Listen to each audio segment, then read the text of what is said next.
ይግቡ በ45000 ካሬ ሜትር ላይ ወደ ተንጣለለው የፊሶን ሪል ስቴት እንኳን ደህና መጣችሁ። ቤቶቻችን ተጠናቀዋል። ይምጡና ይረከቡ። በተንጣለለው የፊሶን መንደር ታውን ሃውስ፣ ቪላና አፓርትመንት እንደ ምርጫው አቀርበናል። ዘመናዊና ቅንጡ አፓርትመንቶቻችን ከባለ 1 እስከ ባለ 3 መኝታ ተሰናድተዋል። እርሶን ይጠብቃሉ።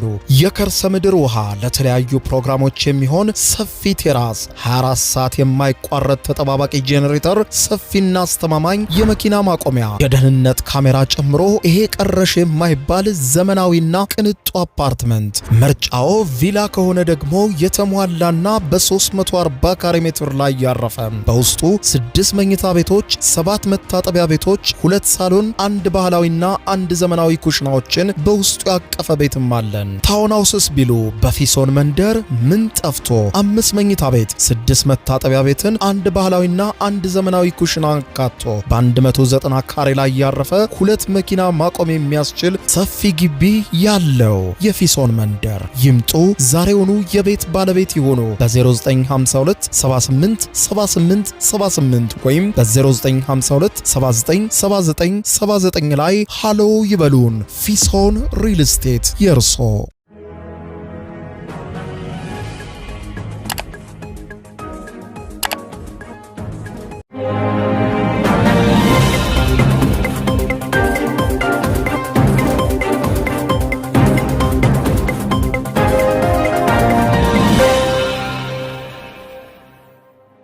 ጤና ይስጥልኝ ክቡራትና ክቡራን የዩቲዩብ ቻናል ቤተሰቦች፣ ምሽቱን የተሰሙ ሰበር መረጃዎችን ይዤ ቀርብ ያለው። የመካከለኛው ምስራቅ ላይ የተጫረው ጦርነት አድማሱን እያሰፋ አሁን ደግሞ የኒውክሌር ተቋማትን ወደ ማጥቃት ደርሷል። ናታንዝ የተሰኘው ግዙፉ የኢራን የኒውክሌር ማብላያ ተቋም በዛሬው ዕለት በአሜሪካ ጥቃት ምሽቱን መመታቱ ተዘግቧል። ይህንን ተከትሎ ከፍተኛ ዓለም አቀፍ ድንጋጤ ነግሷል። የተባበሩት መንግስታት ድርጅት የኒውክሌር ተቆጣጣሪ ተቋም አስቸኳይ መግለጫ ሲያወጣ በሁኔታው መደናገጡን ገልጾ የራዲዮ አክቲቭ ጨረር ከኒውክሌር ማብላያው አፈትልኮ መውጣቱን ሁኔታ ለማወቅ ክትትል እያደረገ እንዳለና በአስቸኳይ ተዋጊዎች ከዚህ ጉዳይ እንዲቆጠቡ መግለጫ ሰጥቷል። ሩሲያም በሁኔታው በእጅጉ ማዘኗና መደናገጧን ገልጻ ምሽቱን ባወጣችው መግለጫ አሜሪካና እስራኤል የኒውክሌር ተቋምን ላይ ከማነጣጠር በአስቸኳይ ይቆጠቡ ስትል አስቸኳይ መግለጫ ሰጥታለች።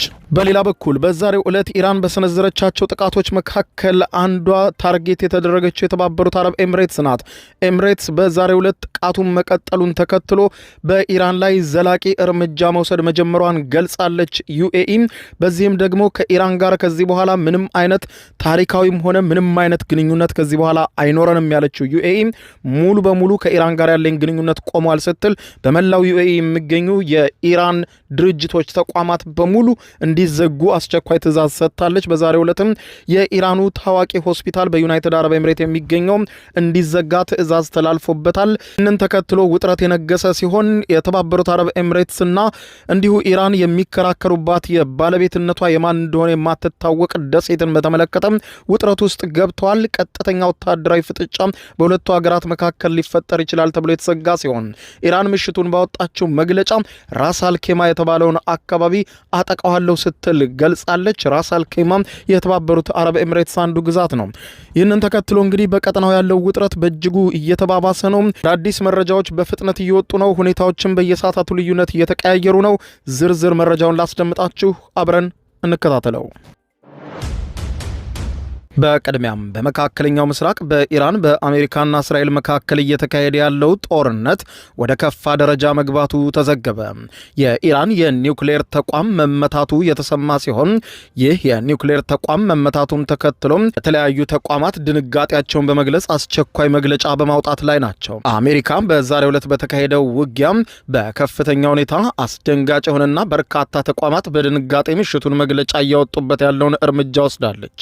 ይኸውም የአሜሪካ ጦር የኢራንን የኒውክሌር ተቋማት በከፍተኛ ሁኔታ የመታ ሲሆን የተለያዩ ምንጮችም በአሜሪካ የቢቢሲ አጋር ለሆነው ሲቢኤስ ኒውስ ሲናገሩ ወሳኞቹ የኢራን የኒውክሌር ተቋማት ቁሶችን ከሀገሪቱ እጅ ለማውጣት ወይም ለማውደም ትዕዛዝ መተላለፉን ተከትሎ የኢራን የኒውክሌር ተቋማት በዛሬው ዕለት መመታት ጀምረዋል ብለዋል። ኒውክሌር ተቋሙ መመታቱን ተከትሎ የራዲዮ አክቲቭ አደገኛ ጨረሮች ሊወጡ ይችላሉ የሚለው ስጋት በከፍተኛ ሁኔታ ያደረ ሲሆን ይህንን ተከትሎ የተለያዩ ተቋማት አስቸኳይ በመግለጫ በማውጣት ላይ ናቸው።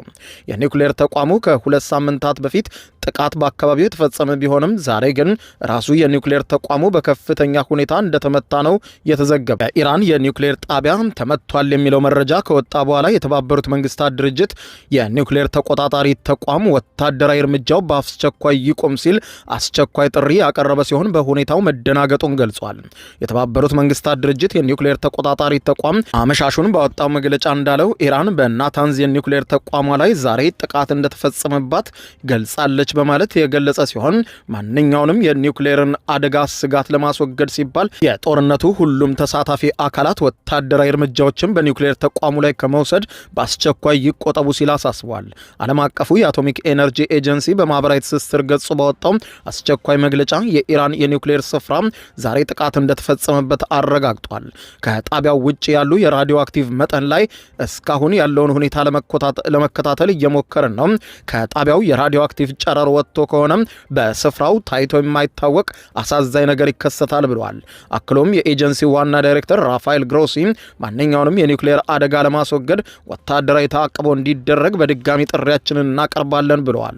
ኢራን ከቁልፍ የኒውክሌር ተቋማቷ አንዱ በሆነው ናታንዝ ላይ ጥቃቶች እንደተፈጸሙባት ያስታወቀችው ዛሬ ነው። ከመሬት ስር ከሚገኙ የኢራን የኒውክሌር ተቋማት አንዱና ግዙፍ የሆነው ይህ ስፍራ ባለፈው ሐምሌ ወር በአሜሪካ ፈንጂ ተደብድቦ የነበረ ቢሆንም መጠነኛ ጉዳትን አስተናግዶ ተሻግሮ ነበር። የዛሬው ጥቃት ግን እጅግ የከፋ መሆኑን የገለጹት መገናኛ ብዙሃኑ በአካባቢው የራዲዮ አክቲቭ ጨረር አፈትልኮ መሆኑን ለማወቅ ክትትል እየተጠናከረ ነው ብለዋል። በዚህ ጉዳይ ላይ ድንጋጤዋን የገለጸችው ሩሲያ ናት። የሩሲያ ውጭ ጉዳይ ሚኒስትር በኢራን የናታንዝ የኒውክሌር ማበልጸጊያ ተቋም ላይ የተፈጸመውን ጥቃት በጽኑ አውግዞ አስቸኳይ መግለጫ መሻሹን አውጥቷል። የሚኒስትሩ ቃል አቀባይ ማሪያ ዛካሮቫ ባወጡት መግለጫ ድርጊቱ ግልጽ የሆነ ዓለም አቀፍ ሕግ ጥሰት ነው ሲሉ ኮንነውታል። ጦርነቱ የዓለምን ጉሮሮ ባነቀበትና ዓለም በተጨነቀበት በአሁኑ ሰዓት እንዲህ አይነት የጥፋት መሳሪያዎችን ጉዳይ መስማት ደግሞ እጅግ ዘግናኝ ነው ስትል ነው ሩሲያ ያወገዘችው። በአስቸኳይ አሜሪካም ሆኑ ኃይሎቿም እዚህ ጉዳይ ራሳቸውን እንዲያቀቡና በኒውክሌር ምንም አይነት ጨዋታ እንደሌለ ሩሲያ በጽኑ አሳስባል። ሌላ በኩል የኢራን የበቀል ጥቃቶች አሁንም ተጠናክረው የቀጠሉ ሲሆን በዛሬው ዕለት ከተጠቁ የመካከለኛው ምስራቅ ሀገራት መካከል ቀዳሚዋ የተባበሩት አረብ ኤምሬትስ ናት። የተባበሩት አረብ ኤምሬት መከላከያ ሚኒስትር አሁን አመሻሹን ባወጣው መግለጫ የሀገሪቱ የአየር መከላከያ ስርዓት በዛሬው ዕለት ብቻ ከኢራን የተተኮሱ 3 ግዙፍ ባላስቲክ ሚሳይሎችንና 8 አጥፍቶ ጠፊ ድሮኖችን በአየር ላይ አክሸፍ ያለው ሲል ገልጿል። ነገር ግን ይህ የቅዳሜው ጥቃት በኤምሬትስ ላይ እየዘነበ ካለው እሳት አንድ ጠብታ ብቻ ነው ያለው የመገናኛ ብዙሃን ዘገባ። ሚኒስትሩ በማህበራዊ ትስስር ገጻቸው እንዳጋሩት ግልጽ የሆነው የኢራን ጥቃት ከጀመረበት ጊዜ አንስቶ የኤምሬትስ የአየር መከላከያ ስርዓት በአጠቃላይ 341 የባላስቲክ ሚሳይሎችን 15 የክሩዝ ሚሳይሎችንና 1748 የሰው አልባ በራሪ አውሮፕላኖችን ወይም ድሮኖችን ተጋፍጦ ለማክሸፍ ሞክሯል ብለዋል። ይህ በአሃዝ በቀላሉ የሚታለፍ አይደለም ያለው ዘገባው ከ2000 በላይ የሚሆኑ አውዳሚ የጦር መሳሪያዎች በአንዲት ሀገር ላይ መዝነባቸው ጦርነቱ ምን ያክል አደገኛ እየሆነ እንደመጣ አመላካች ነው ተብሏል። የመካከለኛው ምስራቅ ሀገራት በጦርነት ውስጥ መዘፈቃቸውን ተከትሎ ኢኮኖሚያቸው በከፍተኛ ሁኔታ ከማሽቆልቆሉም በላይ በጊዜያዊነትና በቋሚነት አካባቢውን የሚለቁ ሰዎችም በርክተዋል። ይህንን ተከትሎ ታዲያም የተባበሩት አረብ ኤምሬትስ በዛሬው ዕለት በኢራን ላይ በወሰደችው እርምጃም እንዳስታወቀችው ከሆነ ከዚህ በኋላ ከኢራን ጋር ምንም አይነት ዲፕሎማሲያዊም ሆነም ባህላዊ ኢኮኖሚያዊ ትስስር አይኖረኝም ስትል አውጃለች። የተባበሩት አረብ ኤምሬትሶች ማምሻውን ባወጣችው መግለጫ እንዳስታወቀችው ከሆነ በኢራን የሚገኘው አምባሳደሯን በአስቸኳይ ወደ ሀገሯ የጠራች ሲሆን የዲፕሎማሲያዊ ሚስዮኗንም ሙሉ በሙሉ በኢራን ውስጥ ዘግታለች። ይህ ብቻ አልበቃም።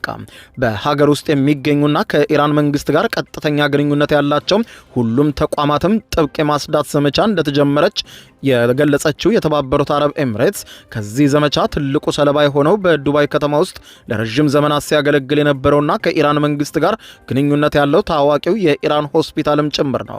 ከዚህ በኋላ ከኢራን ጋር ምንም አይነት ግንኙነት አይኖረኝም ያለችው የተባበሩት አረብ ኤምሬትስ ታሪካዊም ባህላዊም የህዝብ ለህዝብም ሆነ የኢኮኖሚ ግንኙነት ስጋት ከእንግዲህ አይኖርም ስትል አግዳለች። በሙሉ የኢራን ተቋማት በተባበሩት አረብ ኤሚሬትስ ውስጥ እንዲዘጉም ውሳኔ ያሳልፋለች።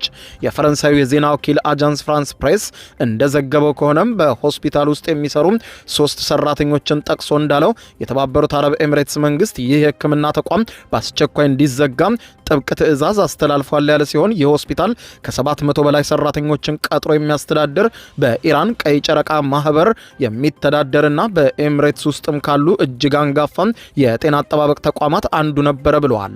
ጉዳዩን በሚስጥር ለአጃንስ ፍራንስ ፕሬስ የገለጹ አንድ የሆስፒታሉ ሰራተኛ መንግስት ሁላችንም ከዚህ ለቀን እንድንወጣ ጠይቆናል። ሆስፒታሉ አስተዳደርም ይህ የሆነው ኢራን በኤሚሬትስ ላይ በከፈተችው ጥቃት ምክንያት መሆኑን ተነግሮናል። ሆስፒታሉም እንዲዘጋ ትዕዛዝ ተላልፏል ብለዋል።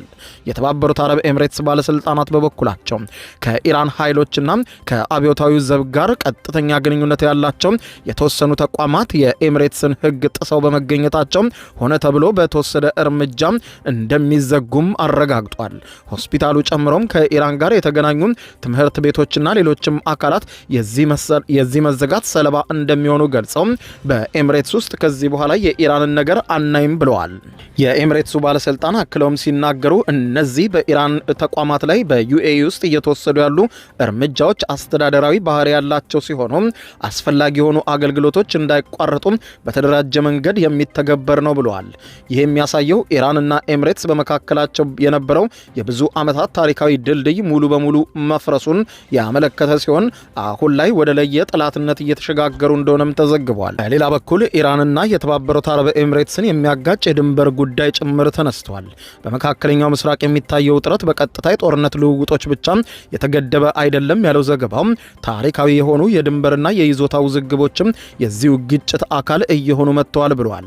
ከተባበሩት አረብ ኤሚሬትስ ከተሞች አንዷ በሆነችው ራስ አልካይማ ላይ ከፍተኛ ወታደራዊ እርምጃ እንደምትወስድ ኢራን በዛሬው ዕለት አመሻሹን ባወጣችው ማስጠንቀቂያ ገልጻለች።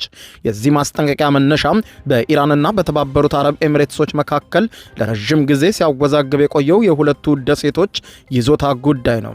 እነዚህ ደሴቶችም በአሁኑ ወቅት በኢራን አስተዳደር ስር የሚገኙ ቢሆኑም የተባበሩት አረብ ኤሚሬትስ የራሷ ግዛት አካል መሆናቸውን በጽኑ ስትከራከርበት የኖረችባቸው አካባቢዎች ነበሩ። አሁን ባለው ዓለም አቀፋዊና ቀጠናዊ ወታደራዊ ትኩሳት ውስጥም ይህ የረጅም ጊዜ የፖለቲካ ውዝግብ ወደ ወታደራዊ ዛቻ ማምራቱ የተዘገበ ሲሆን የቀጠናውን የጸጥታ ሁኔታ ይበልጥ ውስብስብ አድርጎታል ተብሏል። የኢራን ማስጠንቀቂያ የባህረ ሰላጤው ሀገራት ከዋናው ጦርነት ባሻገር በሌሎች ተጓዳኝና ታሪካዊ ግጭቶችም ወደ ጦርነት ሊገቡ እንደሚችሉም አመልክቷል። ወደ ሆርሙዝ ሰርጥ ስናቀናም በሆርሙዝ ሰርጥን ኢራን የዘጋችው ቢሆንም ለተወሰኑ መርከቦች ግን ሰርጡ አሁንም ክፍት ነው ስትል አስታውቃለች። ኢራን በአካባቢው የሚንቀሳቀሱ የጭነት መርከቦች ላይ በየጊዜው ጥቃት ብትሰነዝርም ከመጋቢት ወር መጀመሪያ ጀምሮ 100 የማይሞሉ መርከቦች በሆርሙዝ ወሽመጥ በኩል አልፈዋል። አንዳንድ የነዳጅና የዕለት ተዕለት ፍጆታ ዕቃዎች አሁንም በወሽመጡ እየተጓጓዙ ቢሆንም የኢራን ጦርነት ከጀመረበት የካቲት 21 ጀምሮ ዕለታዊ የመርከብ ፍሰቱ 95 በመቶ ቀንሷል። ከጦርነቱ በፊት በየዕለቱ 138 የሚጠጉ መርከቦች ወሽመጡን አቋርጠው እንደሚያልፉ ዓለም አቀፉ የንግድ መርከቦች መረጃ ማዕከል አስታውቋል። ይህም ከዓለም አቀፉ የነዳጅ አቅርቦት 1/5ኛውን የሚይዝ ሆኖ ቆይቶ ነበር። የመርከብ ጉዳዮች ተንታኝ የሆነው ክፕለር ያቀረበው መረጃ እንደሚያሳየው በዚህ ወር 99 መርከቦች በወሽመጡ በኩል በኢራን ይሁንታ ተሰጥቷቸው ያለፉ ሲሆን ይህም ደግሞ ዕለታዊውን አማካይ ከ5 እስከ 6 መርከቦች ብቻ እንዲያልፉ አድርጎታል ብሏል። ቢቢሲ ቬሪፋይ ጉዞውን የሚያደርጉትን መርከቦችና የሚጋፈጧቸውን አደጋዎች ተከታትያለሁ ያለ ሲሆን በቅርቡ በወሽመጡ ካለፉ መርከቦች 1/3ኛዎቹ ከኢራን ጋር ግንኙነት ያላቸው መሆናቸው ተዘግቧል።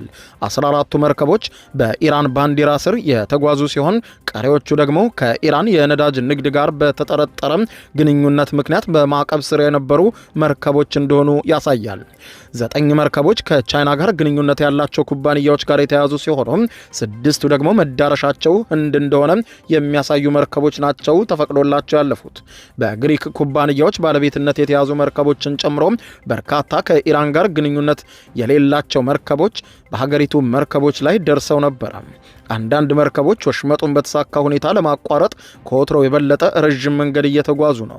የፓኪስታን ባንዲራን የሚያውለበልብ የነዳጅ መርከብም መጋቢት 15 ቀን በወሽመጡ በኩል ሲያልፍ በስፋት ጥቅም ላይ የሚውለው መንገድ ከመጠቀም ይልቅ ወደ ኢራን የባህር ዳርቻ በእጅጉ ተጠግቶ እንዳለፈም ተነግሯል።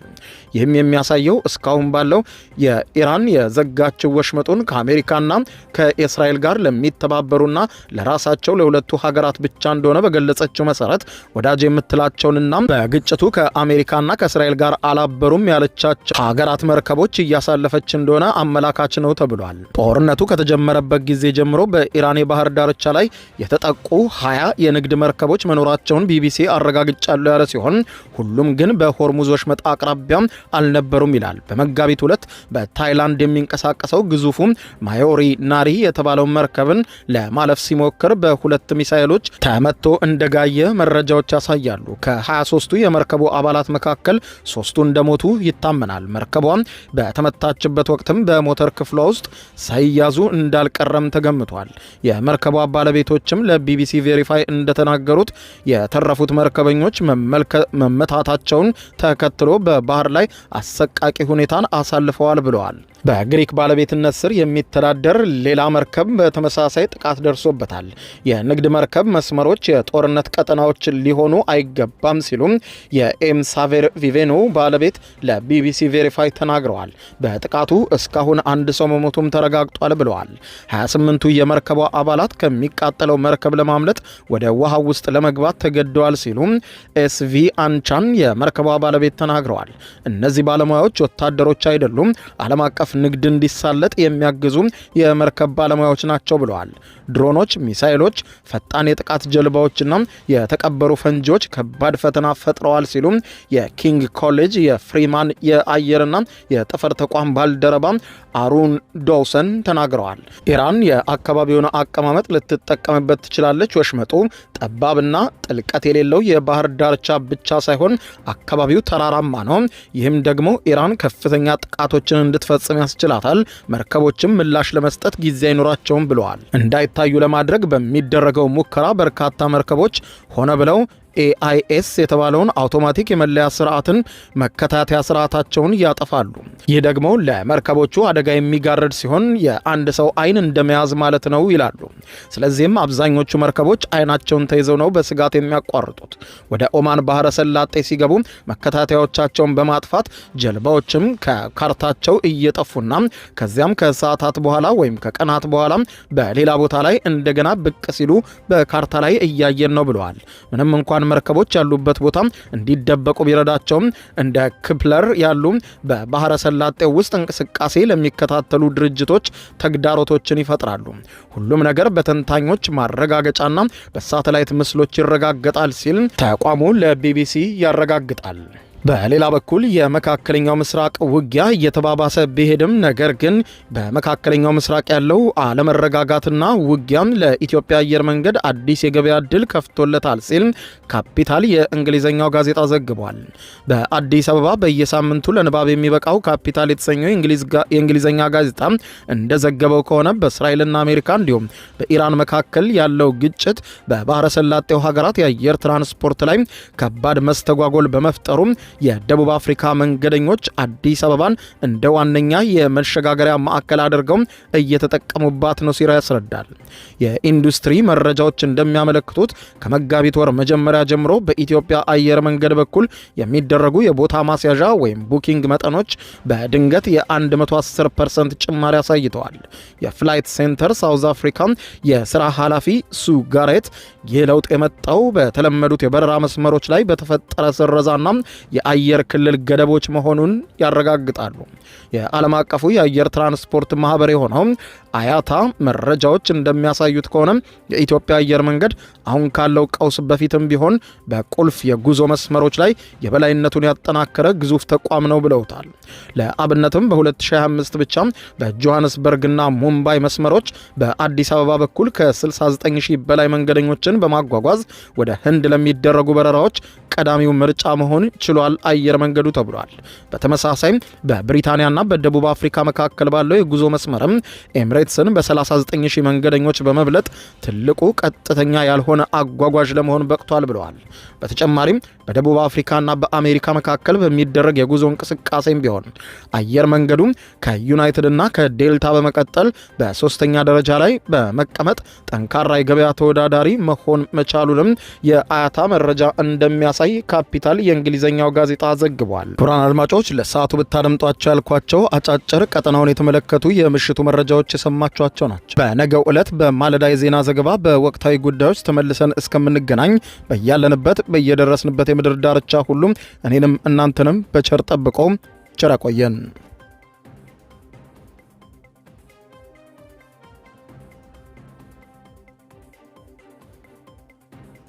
የዩቲዩብ የስኬት ሚስጥሮችን በዝርዝር የያዘው የአቤል ብርሃኑ የወይኗ ልጅ መጽሐፍ ሁለተኛ እትም በገበያ ላይ። ዩቲዩብ ለመጀመር በአጭር ጊዜ ስኬትን ለመቀዳጀት አስበዋል?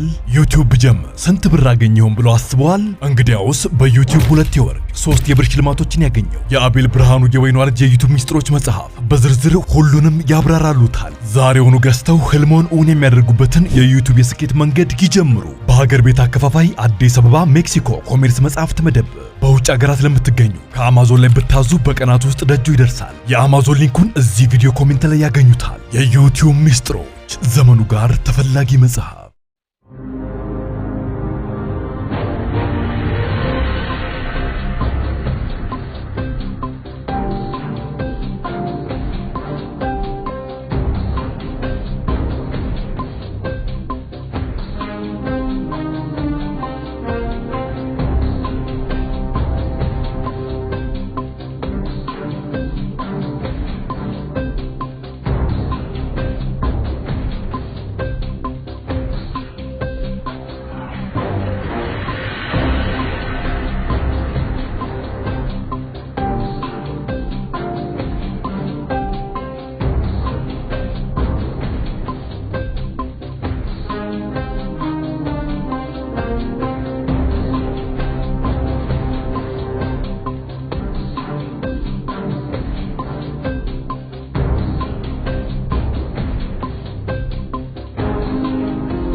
ይግቡ በ45000 ካሬ ሜትር ላይ ወደ ተንጣለለው የፊሶን ሪል ስቴት እንኳን ደህና መጣችሁ።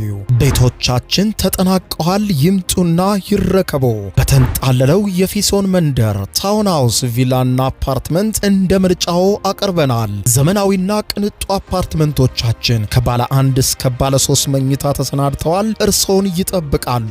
የከርሰ ምድር ውሃ፣ ለተለያዩ ፕሮግራሞች የሚሆን ሰፊ ቴራስ፣ 24 ሰዓት የማይቋረጥ ተጠባባቂ ጄኔሬተር፣ ሰፊና አስተማማኝ የመኪና ማቆሚያ፣ የደህንነት ካሜራ ጨምሮ ይሄ ቀረሽ የማይባል ዘመናዊና ቅንጡ አፓርትመንት። ምርጫው ቪላ ከሆነ ደግሞ የተሟላና በ340 ካሬ ሜትር ላይ ያረፈ በውስጡ 6 መኝታ ቤቶች፣ 7 መታጠቢያ ቤቶች፣ 2 ሳሎን፣ 1 ባህላዊና 1 ዘመናዊ ኩሽናዎችን በውስጡ ያቀፈ ቤትም አለን። ታውን ሃውስስ ቢሉ በፊሶን መንደር ምን ጠፍቶ 5 መኝታ ቤት፣ 6 መታጠቢያ ቤትን፣ 1 ባህላዊና 1 ዘመናዊ ኩሽና አካቶ በ190 ካሬ ላይ ያረፈ 2 መኪና ማቆም የሚያስችል ሰፊ ግቢ ያለው የፊሶን መንደር። ይምጡ፣ ዛሬውኑ የቤት ባለቤት ይሆኑ። በ0952 78 78 78 ወይም በ0952 79 79 79 ላይ ሃሎ ይበሉን። ፊሶን ሪል ስቴት የርሶ